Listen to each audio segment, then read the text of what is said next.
3, 2, 1, acción. Jorge, ¿en qué consiste tu práctica de curación? Puedo responder eso de muchas maneras.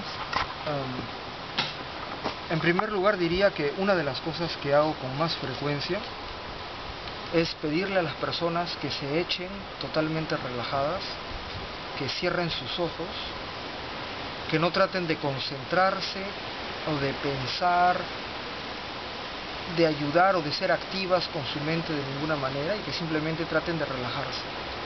Y lo que hago es suelto una fuerza que sale del pecho, que siento que se expresa a través de las manos y de los sentidos de mi cara, que llena el ambiente y que produce un ambiente de seguridad para lo que me gusta llamar el alma de la persona, donde está el inconsciente, los instintos, las emociones y otras cosas, pueda subir a la superficie y salga del sometimiento de la prisión que normalmente el consciente la tiene.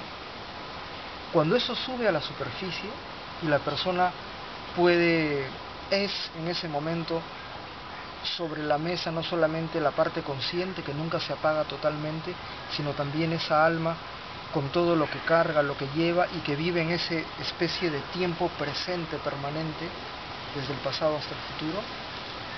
Una vez que se produce eso, siento que la persona se abre. Me gusta decirlo así. Siento en mis manos cuando toco la piel de la espalda o del pecho o de la barriga, como si la piel se dilatara y se separara y empezara como a abrirse, expandirse algo, aunque probablemente físicamente no cambia nada, pero lo siento de esa manera y siento la apertura. Y en ese momento, no es que yo escoja qué es lo que voy a hacer con la persona, sino es esa misma alma la que empieza a sugerir y a poner sobre la mesa elementos para ser tratados, elementos para ser despejados, cosas que la mortifican, que le causan mucho dolor, que la han impactado o impresionado, dolores, emociones atrapadas desde el pasado, etc. Y es en ese momento cuando esas cosas se me ponen delante sobre la mesa y es la propia alma que me dice esto es en este momento prioritario para mí, ahí es donde actúo y con diferentes técnicas que podemos decir chamánicas, trabajo para retirar esas cosas de la persona, y la persona en ese trance muy suave, en esa especie de relajamiento profundo siempre consciente, percibe que hay cosas que se liberan y que salen. Lo que se extrae en esas sesiones ha salido para siempre, y por lo tanto ese ruido interior, esas espinas en el alma ya no están, y la persona está más despejada, tiene menos, ya no tiene esa carga y tiene menos dolor o sufrimiento en general. Ahora, eso es un primer nivel.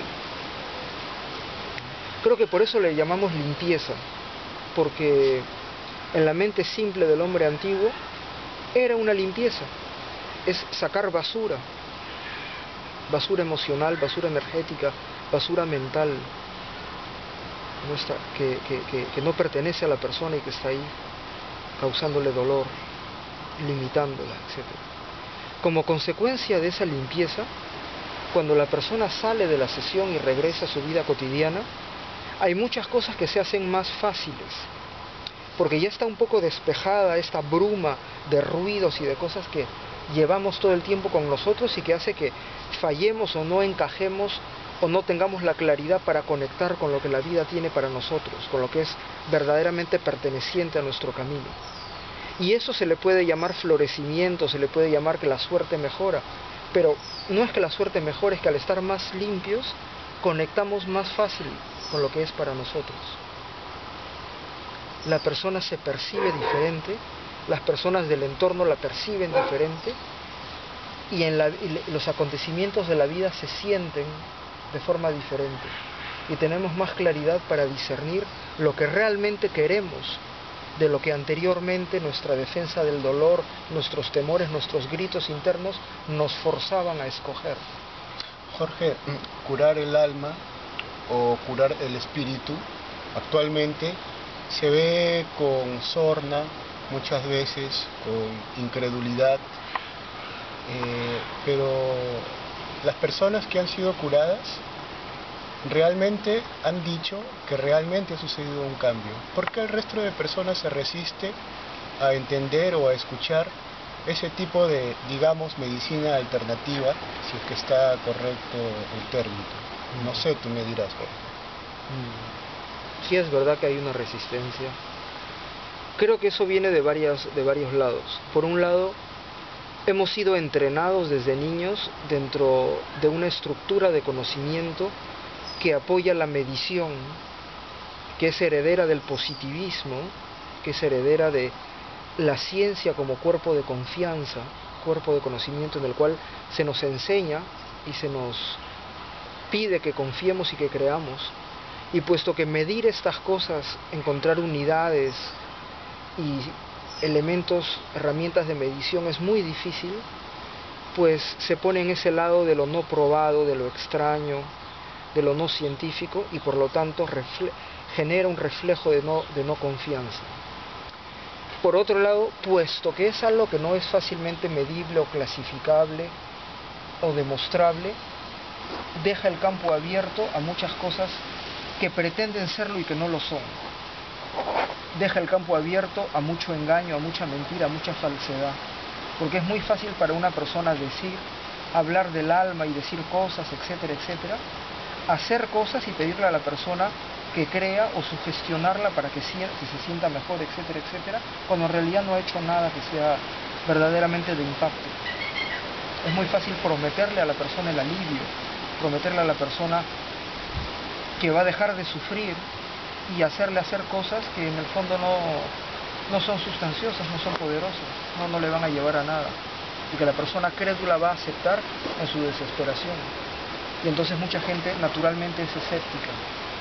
A mí no me genera ningún tipo de problema el escepticismo ni la desconfianza de las personas en relación con mi trabajo directamente, porque en mi trabajo no le pido a las personas creer, no ofrezco ningún cuerpo teórico, no propongo ninguna teoría del mundo, ninguna teoría metafísica, a pesar de que tengo mi propia posición personal, pero creo que al mismo tiempo, como instructor y como curandero, prefiero que las personas descubran primero este otro mundo, la existencia de este otro espacio, y que después de haberse iniciado en entender de que en el mundo hay mucho más de lo que podemos tocar y de lo que podemos sentir y medir con estos sentidos, ellos mismos hagan sus propias preguntas y busquen su propio camino.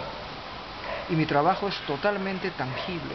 He trabajado con muchas personas escépticas que han venido porque tenían dolores, porque tenían insomnio, etcétera, y en el camino de mejorar y superar esos problemas han descubierto todo ese espacio del universo interior, y entonces han empezado a hacer preguntas y a hacer una propia búsqueda personal que es totalmente independiente a mí. Jorge, me has hecho recordar algo que es común entre los hombres de ciencia formal, de que no pueden negar nada que todavía no conozcan profundamente. Sí, es verdad. Claro, creo que la ciencia...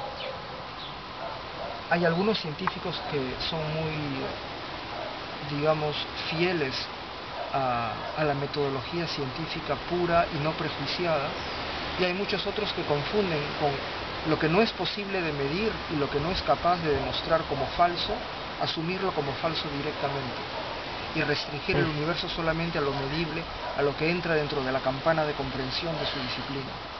Una de las técnicas científicas de obtener aprendizajes es la observación y la experimentación. Sí.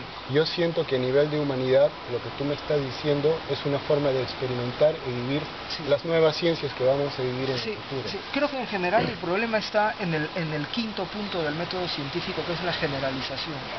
Es la última parte del método científico. Porque después de la observación de un fenómeno, la creación de hipótesis, la demostración y el establecimiento de una ley, la generalización es lo que, si es un hecho científico, debe ser replicable bajo las mismas condiciones en cualquier lugar y por cualquier persona. Yo pienso que es lo mismo en cuanto al espacio interior, a la energía de curación y a esas cosas. Lo que pasa es que todos los factores que intervienen para poder producir las mismas condiciones son tan complejos que no es fácilmente replicable. Y me gusta mucho la expresión de el arte de la curación, porque en el entrenamiento para poder adquirir estas capacidades, para poder comprender cómo funciona el mundo, la creatividad es esencial. La poesía es el lenguaje del alma. Las cosas son siempre diferentes. El alma te habla a través de metáforas. Las cosas se sienten antes de decirlas, antes de que suban a la cabeza. Por lo tanto, es muy difícil de poner eso bajo una metodología que te pide una lógica binaria. Jorge, por lo que me dices, veo que no niegas, obviamente, ¿no?, por la totalidad y la amplitud de tus conocimientos, pero veo que tomas elementos de la medicina tradicional y la formal. Tú tomas algunos elementos de la medicina formal o tradicional para hacer las curaciones.